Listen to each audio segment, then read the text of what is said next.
광주 동남을 안도울입니다. 예, 먼저 부총리님, 이번에 미국과 간세 협상 수고 많으셨어요. 예, 지금 출범한 지 2달밖에 안 됐는데 정부 협상력을 집중을 해서 이번에 일본이나 EU 같은 주요 경쟁국과 유사하거나 저는 더 나은 조건을 얻어냈다, 이렇게 좀 보여집니다.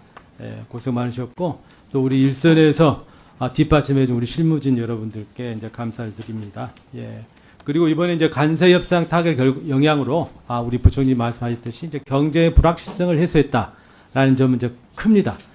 그런데 이제 우리에게 이제 앞으로 다가올 문제들이 있죠. 이제 수출은 어느 정도 최소화했지만 타격이 올 것이고, 또 경제 성장률도 0.1에서 0.2% 정도 하방 요인으로 분명히 작용을 할 것입니다. 이런 부분에 대해서는 우리 부총리께서 철저하게 이제 대응을 좀 해주시기 바라고요. 이번 협상 결과와 관련해 가지고 좀 아쉬운 점이 있다라는 게 좀 제기가 되고 있지 않습니까? 이제 첫 번째가 이제 우리 자동차 관세 아까 2.5% 지금 계속 나오네요.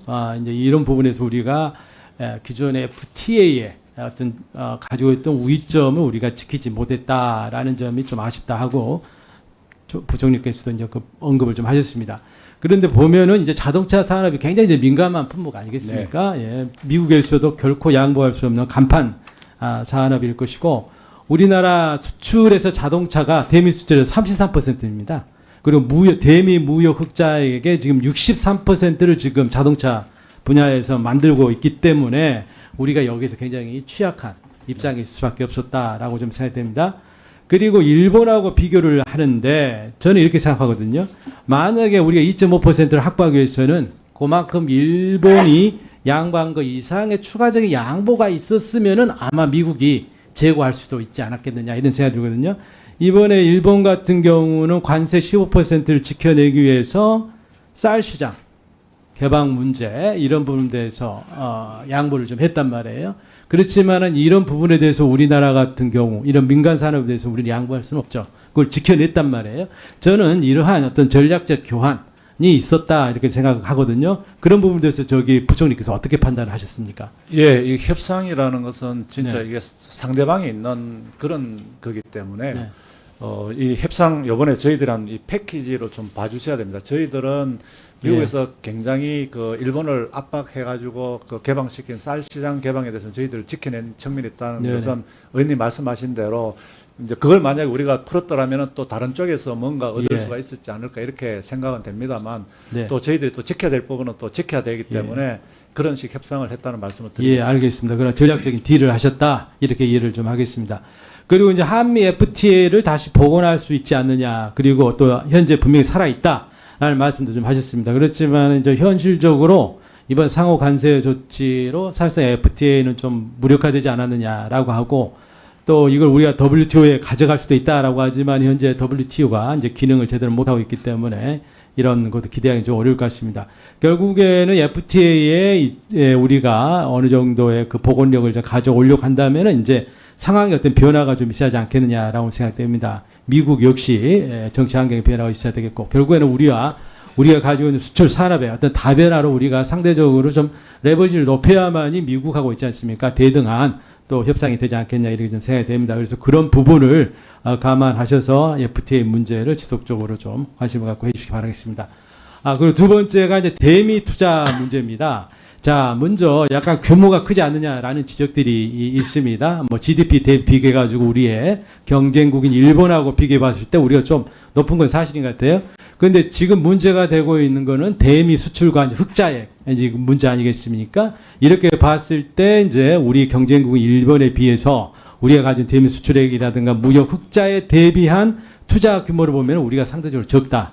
저는 이렇게 이제 보고 있습니다. 그리고 중요한 것은 이제 이런 규모도 있겠지만은 저는 이게 우리 부총리 말씀하셨듯이 이제 이거 비용이 아니다. 이건 우리한테 어떻게 보면은 역발상을 하면 우리한테 새로운 기회다, 여기서 생각이 좀 들거든요. 그래서 어찌됐든 간에 미국 첨단 산업 분야에서 미국 중심으로 글로벌 공급망이 다시 재편되는 거 아니겠습니까? 네. 거기에 우리가 참여해가지고 우리 나름대로 입지를 선점을 좀 해야 된다. 자, 이렇게 이제 보여주는 거거든요. 그리고 이를 계기로 해서 한미 간의 기술, 산업 간의 전략적 동맹이 맺어진다면은 향후에 세계 경제 판도에서 우리의 입지가 더욱더 늘어날 수 있다라고 좀 생각을 하고 있습니다. 그런 방향으로 조금 대응해 주시고요. 지금 대미 투자 구성이 지금 어떻게 될 거냐 이게 굉장히 초미의 관심사라고 좀 생각되는데요. 저는 이렇게 좀 시나리오가 전개될 거라고 좀 보거든요. 상당 부분 투자 주체에서 국내 대기업이 이게 참여를 좀 해야 한다고 좀 생각됩니다. 특히 이제 조선업 같은 경 1,500불 같은 경우에는 우리나라 기업들이 현지에 하는 투자하는 그런 내용들이 이제 포함이 되리라고 보거든요. 그래서 이 3,500억 원을 구성하는 데 있어서 우리 국내 대기업의 그 참여, 역할, 이게 저는 굉장히 중요하다고 생각하거든요. 이걸 반드시 포함을 시켜야 된다고 보는데 부총리 입장은 어떻게 생각하십니까? 예, 지금 사실은 미국에는 이 조선업 관련해서 생태계가 진짜 거의 없다고 보시면 네. 맞을 겁니다. 그래서 미국에서 이 사업을 진행할 경우 아마도 우리가 또 돈을 대고 이러니까 우리 기업이 저는 네. 거의 뭐 다 이렇게 주도적인 역할을 할 수 있지 않을까 이렇게 생각이 되고요. 그런 부분에 대해서 향후 미국하고 협상할 때도 적극적으로 노력하도록 하겠습니다. 예, 그래서 우리 대기업들의 현지 FDI죠. 직접 투자가 여기에 선행을 하고 그것을 우리 정책 금융기관들이 수은이나 무보나 산은이 뒷받침하고 하는 이런 형태로 대미 투자가 구성이 돼야 한다 이렇게 생각됩니다. 이런 부분들은 반드시 국익 차원에서 관철을 좀 해주시길 바라겠습니다.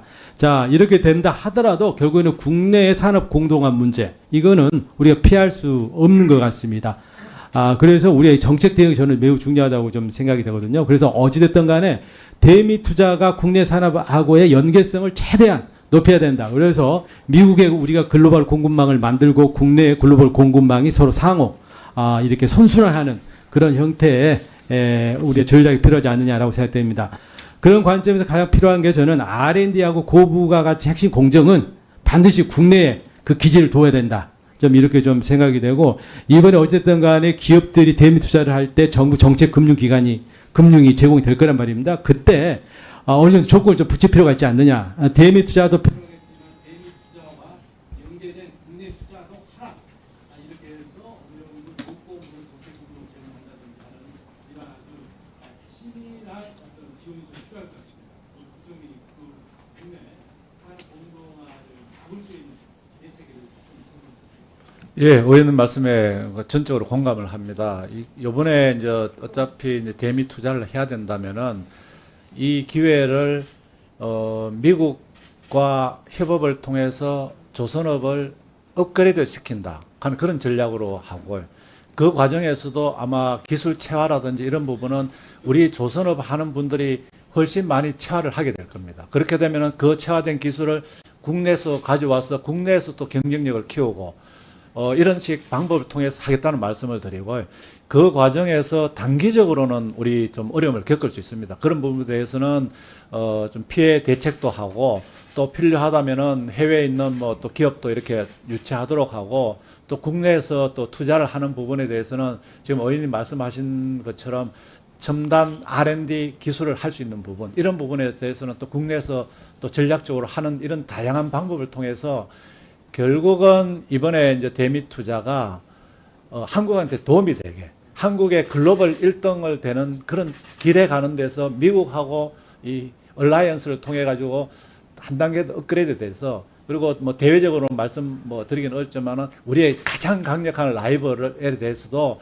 우리가 경쟁력을 확보해서 결국은 한국이 결국은 위너가 될 수 있는 국익에 도움이 될 수 있는 그런 전략을 구사하겠다는 말씀을 드리겠습니다.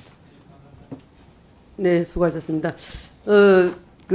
장관님, 네. 한 가지만 좀 확인하고 지나가겠습니다.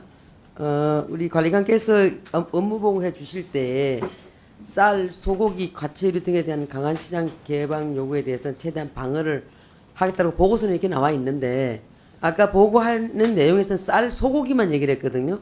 그 과채류에 대해서는 얘기를 하지 않았습니다. 그리고 오늘 그 일간지를 보게 되니까 미국산 사과 배 수입은 빨라질 것이라는 이렇게 보도 자료가 나왔고 여기에 대해서 태스크포드를 만드신 것 같은데 여기에 대해서 솔직하게 말씀해 주시기 바랍니다. 내용적인 확인적인 측면에서. 예, 과체류 관련해서는요. 우리가 뭐 추가적으로 개방했다는 게 진짜 없고요.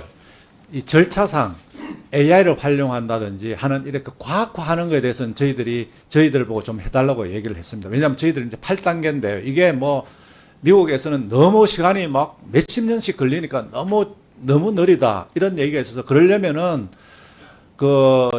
감염 병이라든지 전염병이나 정보가 우리한테 빨리 들어와야 되는데 그게 우리가 종합적으로 되지 않으니까 그 실질적으로 그런 부분에서 안 되는 측면이 있지 않느냐 이렇게 얘기를 하니까 미국 쪽에서 하여튼 그 절차를 좀 이렇게 과학과 합리화를 해달라 해서 저희들은 AI를 활용한다든지 또 다양한 정보를 통해서 저희들이 그런 부분에 대해서 정보를 좀 빨리 받을 수 있는 이런 그런 쪽에 이제 좀 절차적인 부분을 합리화하겠다는 그 취지로 말씀을 드린 거죠. 그 외에는 뭐 추가적으로 이걸 더 늘리겠다 이거는 아니라는 말씀을 드리겠습니다.